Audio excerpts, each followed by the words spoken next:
Dear students, we are today discussing or studying how the function generator or signal generator works and how to measure the signal in the CRO. That is, behind that one knob is there, we should on that knob. When we on it, we can see the display in this, and now it is showing sine wave 1.048 kilohertz. Okay, so we can change this frequency also, and we can change the signal also. How we can change the signal and frequency, I will show you. So if we select the waveform button is there, if we press the waveform button, second it is showing square, SQR means square, third means triangular wave, and next is pulse, next is sine wave. So these are the four waves that can be generated out of the signal generator, and the signal, the least signal measured in this is 1 hertz. Okay, if we press this one, range button is there, one is downwards and one is upwards. If we press the downwards, we can select over here. If we vary this knob, this is the frequency knob. If we vary, so we can get the least frequency out of this one. This is 1.68 hertz it is. The frequency is measured in terms of hertz. So Hz it is written. So sine wave 1.68 hertz. So if we want to make more signals or more frequency, so we can select the range button to the next level. That is, it shows 16.8 hertz. If we go on varying, we can get the different frequencies. 0.168 kilohertz, next is 1.68 kilohertz, next is 16.8, next is 0.168 megahertz, next is, if we vary again the frequency, maximum 2 megahertz. That means it is a 2 megahertz signal generator. So we can vary different signals or different ranges of frequency by pressing these buttons. So if we press these two buttons, so we can select the frequency ranges. If we select this button, we can select the waveforms, different waveforms.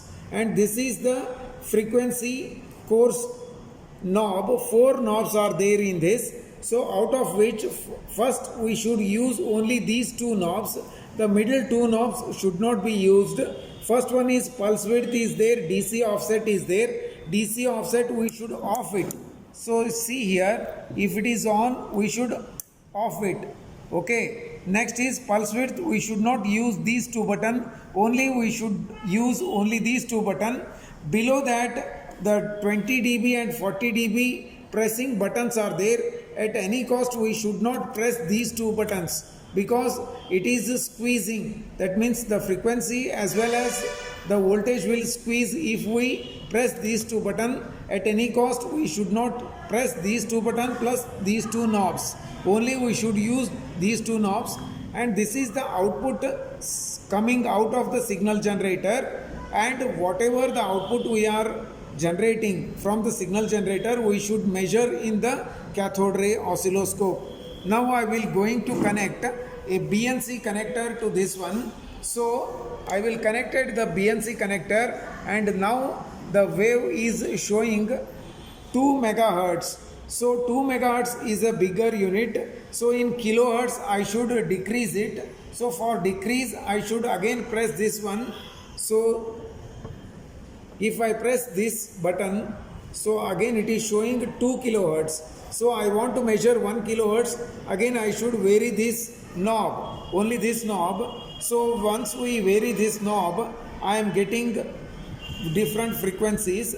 So I am now measuring 1 kilohertz. So now it is 0.004 kilohertz. That means 1 kilohertz. So I am measuring from this one. So whatever sine wave 1 kilohertz that can be seen in the CRO, I will display you how it is seen. This is 1 kilohertz sine wave. If I press the waveform button, so it is changing to the square wave. So the square wave will look like this. So if I press again the waveform button, so it is triangular. So the triangular wave is this. If I press this one, this is pulse. So the pulse is coming like this in the CRO, that is cathode ray oscilloscope. Whatever the signal generator is generating, it is just displaying. The CRO is a displaying unit, it is a generating unit. So I am just for studying purpose, I am showing how the different frequency and pulses will work. So showing to you sine wave, square wave and triangular wave, pulse. So these of 1 kilohertz, we can change it to 2 kilohertz also. If I change it, so again I have to vary this knob. So now I will get 2 kilohertz out of this one. So again we can change the different frequency and different voltages also. Different frequency signals. So pulse is the signal, next is sine is the signal, next is square is the signal, next is triangular wave is the signal also, and pulse. These are the four that can be generated out of this. So again last button is there, that is amplitude. Amplitude means height of the signal, frequency means width of the signal. If I vary this knob, that is amplitude knob, so the frequency, that is the amplitude of the signal will going to vary. I will showing you in the CRO. See here, if I vary the amplitude knob of the function generator, so the height will vary. Okay. If I vary the frequency, sine methods. okay.